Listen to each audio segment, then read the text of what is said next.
नमस्कार, मैं Shreya digital India news में आप सभी का स्वागत है। बढ़ते हैं आज की खबरों की ओर।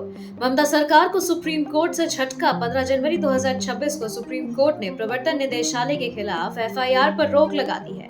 यह मामला पश्चिम बंगाल के मुख्यमंत्री ममता बनर्जी द्वारा आईपैक ऑफिस में ईडी की रेड के विरोध में दर्ज कराई गई शिकायत से जुड़ा है। सुप्रीम कोर्ट ने सुनवाई के दौरान स्पष्ट किया कि राज्य सरकार एजेंसी के काम में दखल नहीं दे सकती।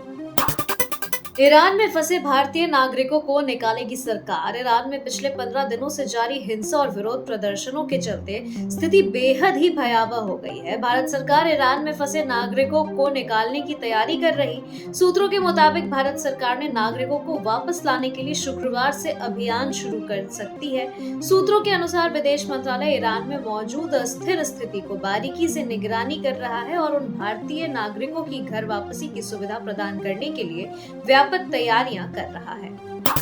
अरावली को लेकर फिर सियासी संग्राम। अरावली पर्वत श्रृंखला के संरक्षण को लेकर एक बार फिर सियासत तेज हो गई है।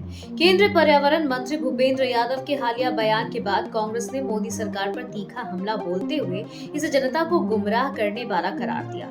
कांग्रेस ने कहा, जो लोग अरावली को बर्बाद करने निकले थे वे अब दिखावा कर रहे हैं और खुद को बचाने वाला बता रहे हैं। विजय सिन्हा की सख्ती का असर। 1 लाख रुपए रिश्वत लेते गिरफ्तार राजस्व कर्मी हुआ बर्खास्त। पटना डीएम ने भ्रष्टाचार के आरोप में राजस्व कर्मचारी राजक कुमार को तत्काल प्रभाव से सेवा से बर्खास्त कर दिया है। यह कर्मचारी अंचल कार्यालय मसौड़ी में पदस्थापित है और वर्तमान में निलंबित चल रहा था। सूरजभान सिंह रालोजपा का दही चूड़ा भोज खाने पहुंचे। मकर संक्रांति पर बिहार की सियासत में कई उतार चढ़ाव देखने को मिल रहे हैं। इस बीच बाहुबली पूर्व सांसद सूरजभान सिंह गुरुवार को राष्ट्रीय लोक जनशक्ति पार्टी के दही चूड़ा भोज में पहुंचे।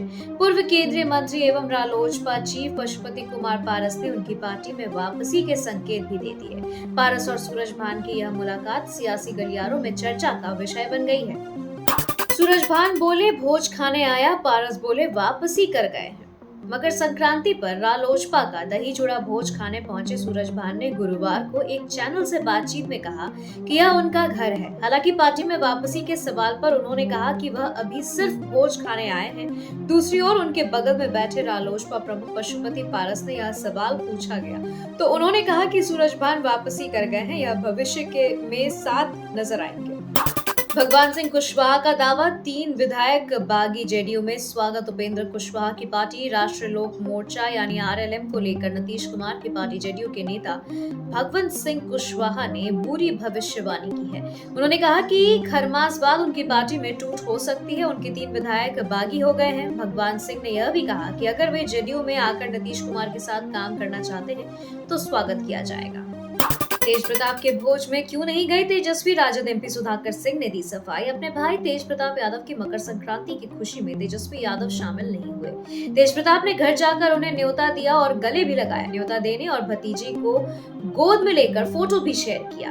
पिता लालू यादव तो पहुंच गए पर उनके अलावा कोई नहीं पहुंचा। विपक्ष ने सवाल उठाया तो राजद सांसद की सफाई सामने आई है। जगदानंद सिंह के बेटे सुधाकर सिंह ने कहा कि लालू यादव गए थे, कोई निजी तौर पर पर्व मना रहा है तो कोई सार्वजनिक रूप से।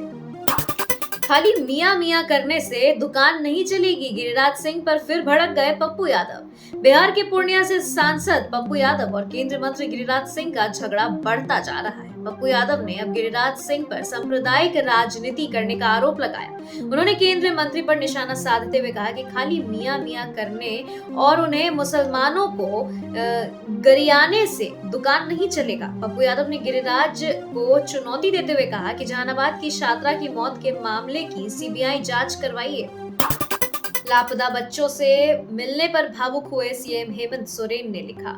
झारखंड के मुख्यमंत्री हेमंत सोरेन ने रांची के धुरवा इलाके से लापता हुए दोनों बच्चों के मिलने के बाद बेहद खुशी जताई। बच्चों की बरामदगी के बाद मुख्यमंत्री हेमंत सोरेन ने इस मामले को लेकर भावुक होते हुए कहा कि पिछले कुछ दिन मेरे लिए व्यक्तिगत रूप से काफी परेशान करने वाले रहे। साथ ही कहा कि आखिर कोई इतना कैसे गिर सकता है। खबरों के सिलसिलों में फिलहाल इतना ही। बने रहे डिजिटल इंडिया न्यूज के साथ। नमस्कार।